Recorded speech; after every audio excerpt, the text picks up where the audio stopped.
પ્રવીણસિંહ, બીજા બધા મહેમાનો, નગરપાલિકા બોડીના અધ્યક્ષસ્થાને આ મિટિંગનું આયોજન થયેલું છે. ભાભર નગરના તમામ વેપારી મિત્રો, તમામ વેપારી એસોસિએશનના પ્રમુખશ્રીઓ, તમામ એસોસિએશનો અત્યારે પધારેલા છે. મિટિંગનો મેઇન હેતુ સ્વચ્છ ભાભર છે. બહુ સરસ એક કામ ચાલુ કર્યું છે પ્રમુખ સાહેબે.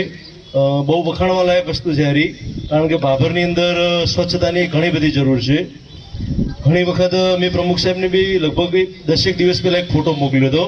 એક દુકાનદાર ભાઈ એના દુકાન આગળ કચરો સળગાઈ રહ્યો હતો. કચરો સળગાઈ તો રહ્યો હતો પણ રોડની એક જેટ વચ્ચોવચ, મતલબ ગાડી બંને સાઈડથી જઈ જ ના શકે. હવે સીએનજી ગાડી એ સળગતા કચરા ઉપર જાય એટલે બ્લાસ્ટ જ થાય. એ તો પકડી લેવાની છે ને. પેટ્રોલ બી પકડી લે અને ડીઝલ ગાડી હોય તો બી આગ પકડી લે. બજારની વચ્ચોવચ એમાં બી એની દુકાન સાઈડ થોડો રાખ્યો તો ચાલો ગાડી નીકળવાનો. એક જેટ બજારની વચ્ચોવચ કચરો સળગાવતો હતો. મેં પૂછ્યું, મિત્ર કેમ આવી રીતે તમે સળગાવો? તો કે નગરપાલિકા વાળા સળગાઈ ગયા છે. નગરપાલિકા વાળા આવી રીતે થોડો સળગાવ્યો રોડની વચ્ચોવચ, બરાબર? એટલે એ બહુ ખરાબ વસ્તુ છે. બધા મોસ્ટલી આ બધું થતું હોય. દરેક દુકાનદાર પોતાની દુકાન આગળ કચરો સળગાવતા હોય છે. કચરો સળગાવવાથી એનો નિકાલ નથી થઈ જતો. એ અડધો કચરો બળે, અડધો કચરો એમને એમ જ પડ્યો હોય છે, કારણ કે એમાં રેતી બધું મિક્સ હોય છે, એટલે એવી રીતે સળગાવતો નથી. બરાબર? તમને એમ કે મેં સળગાવી દીધો, પણ એ કચરો એમને એમ પડ્યો રહે છે. અને બીજું આવો કોઈ આગનો બનાવ બનવાની શક્યતા રહે. ક્યારેક આખી બજારમાં પણ આગ લાગી જાય તમારી એક નાનકડી બેદરકારીના કારણે. એટલે ક્યારેક કચરો આવી રીતે રસ્તા વચ્ચે કોઈ સળગાવશો નહીં, બરાબર? આ બધાને એક વિનંતી છે. બીજું, દરેક દુકાનદાર, થોડી આઉટ ઓફ ટર્ન વાત કરું છું, બધા દુકાનદારો પોતાની દુકાન આગળ દબાણો કર્યા છે. દરેક દુકાનદાર પોતાની દુકાન આગળ એક 20 ફૂટનો તો રસ્તો હોય છે, એમાં 5 ફૂટ તો પાછા દુકાનવાળા લઈ લે બે બાજુ. તો 10 ફૂટ વચ્ચે વધ્યો હોય, એક ગાડી નીકળવાની જગ્યા રહેતી નથી, બરાબર?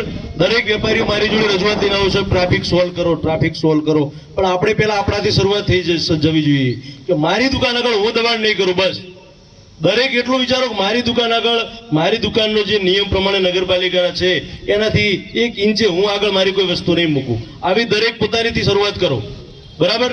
આખા ગામનું દબાણ કરવું છે, પાછા પોલીસ સ્ટેશન આવશે કે નગરપાલિકા જોડે છે, સાહેબ દબાણ છે, સાહેબ બજારમાં તો ટ્રાફિક જામ થઈ ગયું છે, સાહેબ પેલો ગાડી મૂકીને ઊભો છે. પણ પહેલું તમે તમારી તાટપત્રીઓ અંદર લો. તાટપત્રીઓના ઢગલા કર્યા, પેલા વાસણવાળા વાસણના બેડા આખા ઊભી કરી દીધા રોડની વચ્ચોવચ, બરાબર? પછી આમાં પાછો બીજો ખરીદવા વાળો આવે, બાઇક લઈને ઉભો હોય, ગાડી લઈને ઉભો હોય. પેલા મોટા મોટા દુકાનના બેનરો મૂકીને અડધા રોડ લઈ લીધા હોય છે, દુકાનના બોર્ડ મૂકીને. ભાઈ BNS 285 ની અંદર જોગવાઈ છે, બરાબર? એના હું કેસ કરીશ. હમણાં 2 દિવસ પહેલા 2 લારીવાળાના કેસ કર્યા છે જે અડજણ રૂપ હતા. હવે હું કોઈ પણ વેપારીનો કેસ કરીશ. આજે જ્વેલર્સ એસોસિએશન બધા આવ્યા હતા. મતલબ કલેક્ટર સાહેબનું આપણું જાહેરનામું છે કે CCTV લગાવવા, પેટ્રોલ પંપ ઉપર CCTV લગાવવા, હોટલ પર CCTV લગાવવા, રેસ્ટોરન્ટ પર CCTV લગાવવા, બરાબર? જ્વેલર્સની દુકાનો છે ત્યાં પણ CCTV લગાવવા. એ તમે CCTV નથી લગાવતા તો કલેક્ટર સાહેબના જાહેરનામાના ભંગનો કેસ થાય છે. તો હું આજે 7 જ્વેલર્સવાળાને પોલીસ સ્ટેશન લઈને આવ્યો, તો એમણે એવું કહ્યું, સાહેબ અમને ખબર નથી. આપણે લાસ્ટ ટાઈમ વેપારીઓની પોલીસ સ્ટેશનમાં મિટિંગ થઈ ત્યારે બધાને કીધું હતું કે CCTV લગાવી દેજો, એના બધા સાક્ષી છો. એટલે કોઈ એવું તો કહી ના શકે અમને ખબર નથી. અને આમાં ખબર શું હોય નહીં, CCTV લગાવવાના જ હોય ભાઈ, બરાબર? આ જ્વેલર્સ વાળા માટે નથી, આ દરેક માટે છે કે દરેક પોતાની દુકાન આગળ પોતાની સુરક્ષા માટે CCTV છે. આ CCTV કોઈ પોલીસને નગરપાલિકાના લાભ માટે નથી. કંઈક બનાવ બન્યો તમારી સાથે ખરાબ, તો તમારા CCTVના આધારે અમે જે પણ ગુનેગાર હશે એને પકડી શકશું. અમને મદદરૂપ થશે તપાસની અંદર, બરાબર? એટલે CCTV જે જાહેરનામાની અંદર છે તો તમામ લગાવી જ દેજો. મેં જે બોલ્યો એ પેટ્રોલ પંપો છે, હોટલો છે, દુકાનો છે, ગેસ્ટ હાઉસો છે, જ્વેલર્સો છે, બરાબર? પછી કોઈ ભંગારની દુકાનો હોય તે ભંગારીઓ બધા પોતાના દુકાનની અંદર રજીસ્ટર નિભાવશે. જે તમે વાહન ભંગારમાં લીધું છે, દાખલા તરીકે કોઈ બાઇક ભંગારની અંદર લીધું છે, તેનો તમામ વસ્તુ રેકર્ડ તમારા પાસે હોવો જોઈએ, બરાબર? જે બી હોય તમામ વસ્તુ રાખવાની છે. એટલે આ બધી વસ્તુ નાની નાની બાબતોનું ધ્યાન રાખવાનું છે, બરાબર? જે પણ કલેક્ટર સાહેબના જાહેરનામા છે એનો હવે ભંગ થશે તો એનો કેસ થશે, બરાબર? પણ આજે બીજી બધી વાતો નથી કરવી. આપણે ભાભર, સ્વચ્છ ભાભર માટે ભેગા થયા છીએ. તો સ્વચ્છ ભાભર માટે પહેલું તો તમે જે કચરાની બધાએ આપણે આગળ વાત થઈ ચૂકી છે, તો એ કચરો બધા કચરા પેટીમાં નાખો. 50 રૂપિયાની ડોલ આવે પ્લાસ્ટિકની, દુકાન આગળ લાઈન મૂકી દેવાની હોય, એમાં કોઈ મોટી કિંમત નહીં એની. ડસ્ટબિન એટલે કે પેલું નગરપાલિકાનું આવું ડસ્ટબિન લાવો એવું જરૂરી નહીં. પોતાની દુકાનમાં એક પ્લાસ્ટિકની મોટી ડોલ લાઈન મૂકી દેવાની હોય, એમાં કચરો નાખવાનો હોય, એ આપણું ડસ્ટબિન. કચરાની ગાડી આવે એટલે એની અંદર નાખી દેવાનું. એમાં કેમ બારે ઢગા કરવાના આવે છે? તમારું જ ખરાબ દેખાવાનું છે, તમારી આ દુકાન આગળ જ ગંદકી હશે, બરાબર? એટલે આ બાબતે બધા ધ્યાન રાખશો કે દરેક પોતાના દુકાન પોતાનાથી સ્વચ્છતાની શરૂઆત કરો. પેલો શું કરે નહીં જોવાનું, હું મારી દુકાન પોક્ય હોવી જોઈએ, બસ મારી દુકાન સ્વચ્છ હોવી જોઈએ, મારી દુકાન આગળ કોઈ દબાણ ના હોવું જોઈએ. બીજી વસ્તુ ખાસ, નગરપાલિકાની કે સરકારી કોઈ પણ મિલકતને કોઈ નુકસાન કરશે તો હું એનો ગુનો દાખલ કરીશ.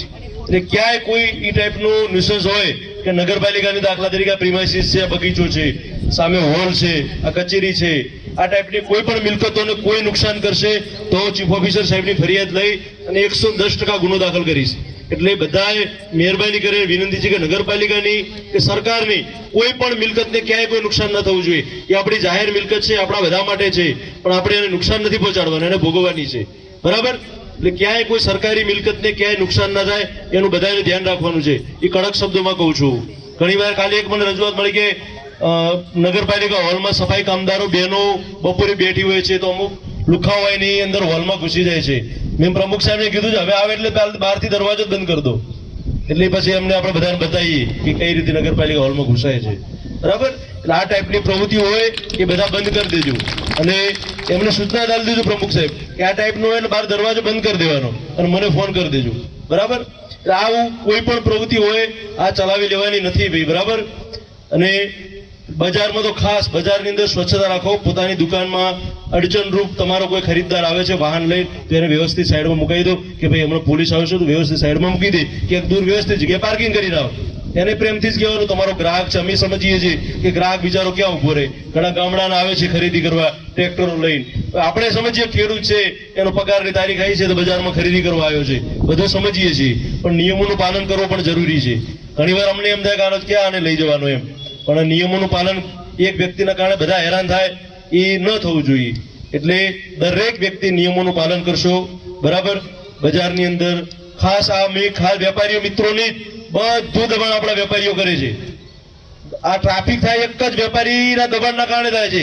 બાકી તમે કોઈ દબાણ ના કરો તો બંને સાઈડ રસ્તો ખુલ્લો છે, વાહનો આવશે જશે, કોઈ એક સિંગલ વાહન ઊભું નહીં રહે. તમે ખાલી દુકાન આગળ કોઈ વસ્તુ બહાર ના કાઢશો બસ. આ પેલો કનક સ્ટુડિયો વાળી ગલી છે એની અંદર કોઈ બોર્ડ કે કશું બહાર ના કાઢો, કમ્પ્લેટ વાહનો સામે સામે નીકળી જાય છે.